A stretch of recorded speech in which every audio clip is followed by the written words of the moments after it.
No te harás imagen ni ninguna semejanza de lo que está arriba en el cielo, ni abajo en la tierra, ni en las aguas debajo de la tierra.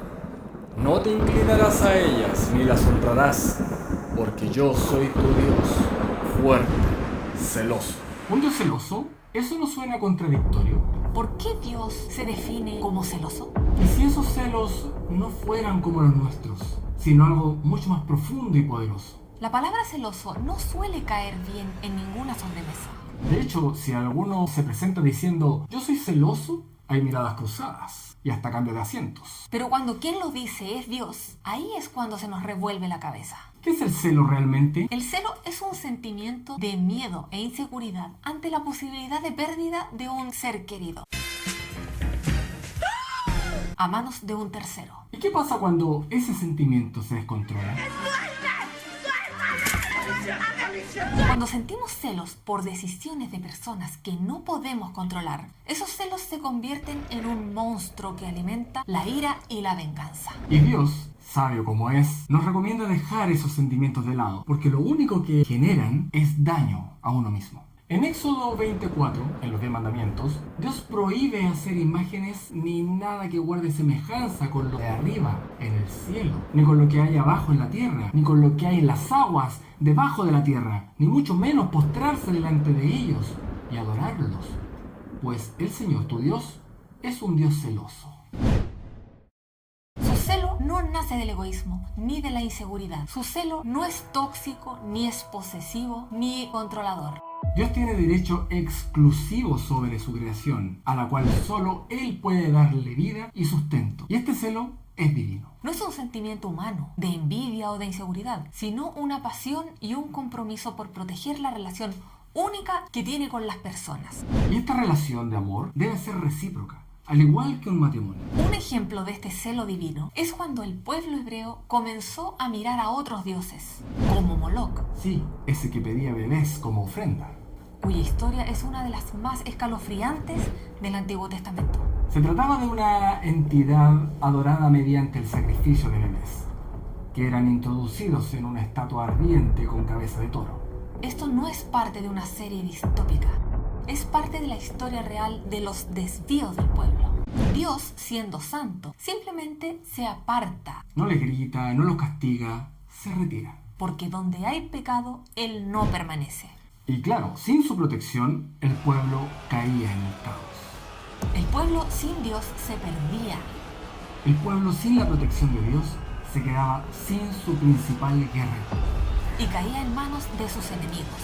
y acababa rogando que volviera. De ahí surge la imagen tan poderosa de Dios como un esposo dolido por la infidelidad de su esposa. No porque no pudiera vivir sin ella, sino porque sabía que ella se estaba destruyendo sin él. En Éxodo 25, Dios declara: yo soy un Dios celoso. Y claro, eso impacta, sobre todo cuando el celo de los humanos es vinculado con el pecado, con posesión, con problemas de autoestima. ¿Cómo conciliar eso con un Dios perfecto?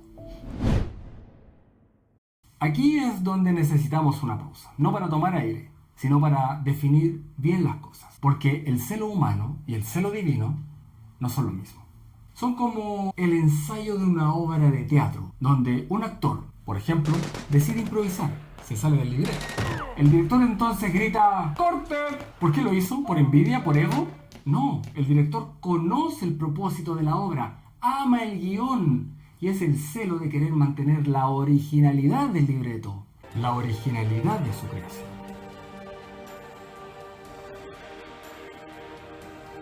¿Qué es el celo entonces? Es el deseo de proteger, de preservar, de mantener intacto lo que se considera propio. Tú puedes sentir celo por tu familia, por tu oficio, por tu fe. Y en esos casos incluso puede ser algo noble, siempre que esté bien dirigido. Por ejemplo, imagina que alguien empieza a compartir información médica errónea en las redes sociales. Si tú eres médico, probablemente te hierva la sangre. ¿Por qué? Porque te importa la verdad, la salud pública. No porque tengas envidia, sino porque tienes celo por tu vocación. Ahora, llevémoslo al plano espiritual. Dios nos creó no por aburrimiento, sino por amor. Y como todo buen creador, siente celo por su obra, pero aquí viene el giro.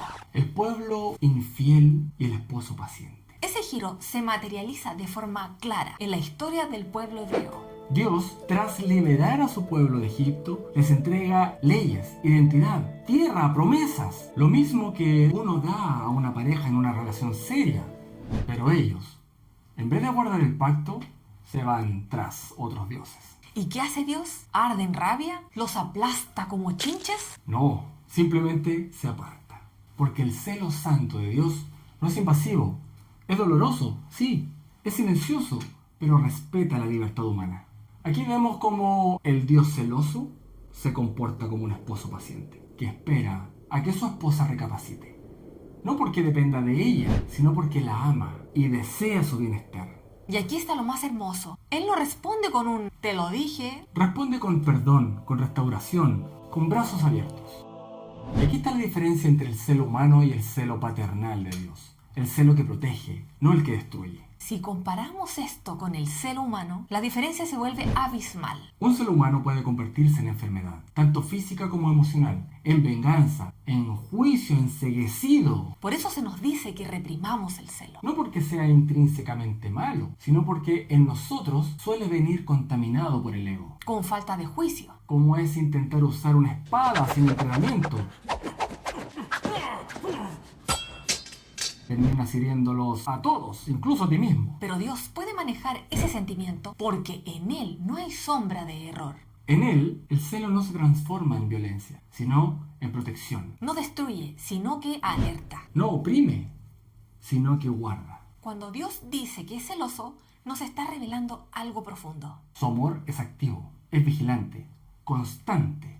No es un amor indiferente. No es un amor tibio, es un amor que arde, no para consumirnos, sino para guiarnos. Entonces, lejos de ser una contradicción, el celo de Dios nos recuerda que somos valiosos para Él. Tanto que no desea vernos caer en manos de lo que nos destruye. Nos deja libertad, pero también nos deja advertencias, señales, llamadas de atención. Y lo más hermoso, que aunque nos alejemos, Él no quita la mirada. Su celo no es sino una llamada constante al hogar. Como el padre del hijo pródigo, mira al horizonte esperando que decidamos volver. Dios no es celoso como nosotros. Él no necesita terapia ni un par de amigos que le digan ¡Ey! ¡Supéralo!